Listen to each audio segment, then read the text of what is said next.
حضرت امام حسین رضی اللہ تعالی عنہ کا مکہ میں آخری خطبہ۔ کربلا کی جنگ سے پہلے جب آپ نے مکہ سے مدینہ ہجرت کی، تب آپ نے مکہ میں اپنے ساتھیوں کو بلا کر آخری خطبہ دیا، جو اس طرح ہے: میں حج کے موقع پر خانہ کعبہ کو چھوڑ کر جا رہا ہوں، کیونکہ میں ایسے لوگوں کو دیکھ رہا ہوں جو حاکم شام کی طرف سے اپنے احراموں میں تلواریں چھپائے میرے قتل کے لیے جوق در جوق مکہ آ رہے ہیں۔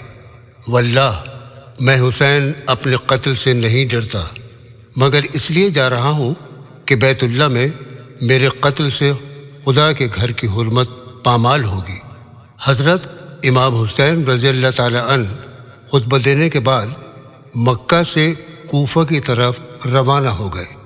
جب کوفہ کچھ دور رہ گیا، تب یہاں حر بن زیاد 1000 فوج کے ساتھ آ پہنچا حضرت امام حسین رضی اللہ تعالی عنہ کو گرفتار کرنے کے لیے۔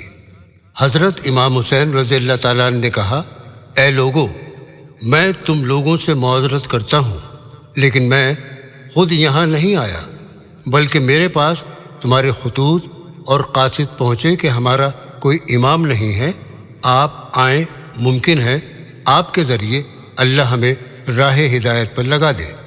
اگر تم لوگ اپنے عہد اور بیعت پر قائم ہو تو میں تمہارے شہر میں داخل ہوں، ورنہ یہیں سے واپس چلا جاؤں۔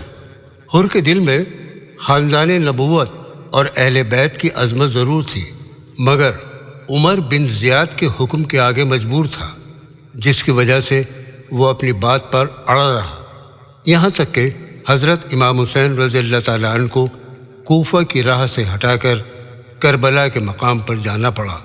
یہ محرم کی 2 تاریخ اور 61 ہجری تھی۔ آپ نے اس جگہ کا نام دریافت کیا تو معلوم ہوا اس جگہ کو کربلا کہتے ہیں۔ ابھی خیمے لگا ہی رہے تھے کہ اتنے میں حضرت امام حسین رضی اللہ تعالی عنہ کی خدمت میں ابن عمر بن زیاد کا مکتوب پہنچا، جس میں یزید کی بیعت طلب کی گئی تھی۔ آپ نے قاصد کو جواب دیا: میرے پاس اس خط کا کوئی جواب نہیں ہے۔ جب قاصد ابن زیاد کے پاس واپس آیا اور اس نے حضرت امام حسین رضی اللہ تعالی عنہ کا جواب سنا تو ابن زیاد یہ سن کر طیش میں آ گیا اور جنگ کی تیاری شروع کر دی۔ ادھر 72 لوگ تھے، جن میں بیویاں، بچے، بیمار سبھی شامل تھے، جن کے پاس نہ سامان حرب یعنی جنگی سامان تھا، نہ جنگ کا ارادہ تھا۔ ان کے لیے 22,000 کی فوج مقابلے کے لیے موجود ہے۔ 7 محرم 61 ہجری کو دریائے فرات کا پانی خاندان رسالت پر بند کر دیا گیا۔ بھوک اور پیاس سے سب لوگ نڈھال ہو گئے، لیکن وہ یزید کی بیعت کرنے کے لیے پھر بھی راضی نہیں ہوئے۔ یزید کی فوج دیکھتی ہے کہ حضرت امام حسین رضی اللہ تعالی عنہ پانی بند ہونے کے باوجود بھی یزید کی بیعت نہیں کر رہے ہیں، تو اس نے اعلان کر دیا: ہم 9 محرم کو حملہ کریں گے۔ اس بات کی خبر جب حضرت امام حسین رضی اللہ تعالی عنہ کو ملی، تب انہوں نے اپنے ساتھیوں کو اپنے پاس بلایا اور فرمایا: اے میرے پیارے لوگوں، یہ جو یزید کی فوج ہے، یہ میری جان کی دشمن ہے اور میرے خون کی پیاسی ہے، یہ مجھے ہر حال میں قتل کرے گی۔ اے لوگو، تم نے مدینے سے لے کر کربلا تک میرا بہت ساتھ دیا ہے، اب میں تم سے گزارش کرتا ہوں کہ تم لوگ اب یہاں سے چلے جاؤ، مدینے چلے جاؤ، تمہاری جنت کا ضامن میں ہوں۔ حضرت امام حسین رضی اللہ تعالیٰ عنہ کی بات سن کر سب لوگ کچھ دیر کے لیے خاموش رہے، پھر کہنے لگے: مولا، یہ آپ کیا کہہ رہے ہیں؟ ہم لوگ اس طرح اکیلے آپ کو چھوڑ کر نہیں جا سکتے ہیں۔ ہم لوگ آپ کی حفاظت اور دین کی خاطر اپنی جانیں قربان کر دیں گے، مگر آپ کو کربلا میں تنہا نہیں چھوڑ سکتے۔ حضرت امام حسین رضی اللہ تعالی عنہ نے جب اپنے ساتھیوں کی یہ بات سنی تو ان کی آنکھوں میں آنسو آ گئے۔ 10 محرم سے پہلے حضرت امام حسین رضی اللہ تعالی عنہ نے خطبہ دیا۔ آپ نے فرمایا: کیا تم میری حیثیت کو نہیں جانتے؟ میں فاطمہ زہرا کا بیٹا ہوں اور حیدر کرار کا نور نظر ہوں اور رسول اللہ صلی اللہ علیہ وسلم کا نواسا ہوں۔ میری نسبتوں کا تمہیں نہیں معلوم؟ تم میرے خون سے اپنے ہاتھ نہ رنگو۔ میں تمہارے سامنے 3 باتیں رکھتا ہوں، یا تو میں واپس مدینے کو جاتا ہوں یا پھر دمشق جاؤں گا۔ میں تم سے جنگ کرنا نہیں چاہتا، یا پھر دریا کے کنارے کنارے کہیں چلا جاؤں گا۔ لیکن یزید کی فوج نے یہ تینوں باتیں آپ کی نہیں مانی، کیونکہ وہ آپ سے جنگ کرنا چاہتے تھے۔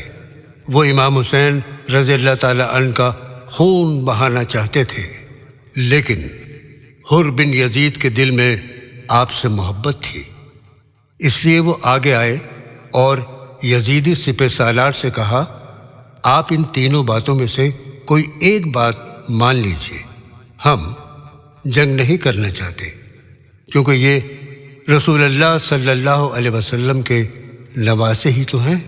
یزید کی فوج کے جو بڑے بڑے سپہ سالار ابن زیاد اور شمر وغیرہ تھے، انہوں نے حر سے کہا، تو ہمارا فیصلہ کرنے والا کون ہے؟ تیرے پاس 1000 فوج کی ٹکڑی ہے، اگر تو ہمارے ساتھ رہنا چاہے تو ٹھیک ہے، نہیں تو واپس چلا جا۔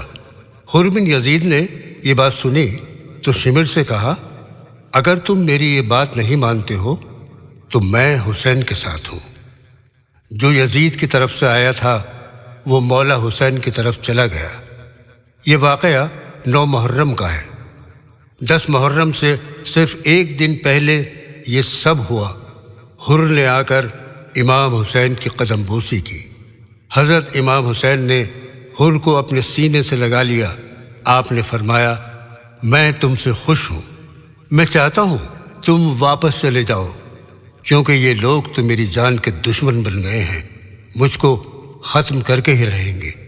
حر نے کہا، میں آپ کا ساتھ تب تک نہیں چھوڑوں گا جب تک میرے جسم میں جان ہے، میں آخری سانس تک آپ کے ساتھ رہوں گا۔ اللہ رب العزت کے فیصلے ہیں، وہ جب چاہتا ہے ہدایت دیتا ہے۔ باطل قوتوں میں موجود پلنے والا بچہ بھی عالم بن جاتا ہے، اور کبھی کبھی کعبے کی چھاؤں میں پلنے والا ابو جہل بن جاتا ہے، گمراہ ہو جاتا ہے۔ جب 10 محرم کا دن آیا تو یزید کی فوج سے جنگ کے لیے سب سے پہلے امام حسین رضی اللہ تعالیٰ عنہ کی طرف سے حر گئے، جو یزید کی فوج کی طرف سے آئے تھے۔ تاریخ گواہ ہے، اکیلے حر نے یزید کی فوج سے کئی گھنٹے تک جنگ لڑی اور دشمن فوج کے 120 لوگوں کو ہلاک کر دیا۔ اس کے بعد آپ شہید ہو گئے۔ بہت سے لوگ کربلا کے میدان میں صرف اہل بیت کے لوگوں کی شہادت کا ذکر کرتے ہیں، لیکن ایسا نہیں ہے۔ امام حسین رضی اللہ تعالیٰ عنہ کے ساتھ جتنے لوگ تھے، سب نے بڑی بہادری کے ساتھ جنگ لڑی اور ہزاروں لوگوں کو ختم کیا۔ ان کے حوصلے بلند تھے اور لڑتے لڑتے شہید ہو گئے۔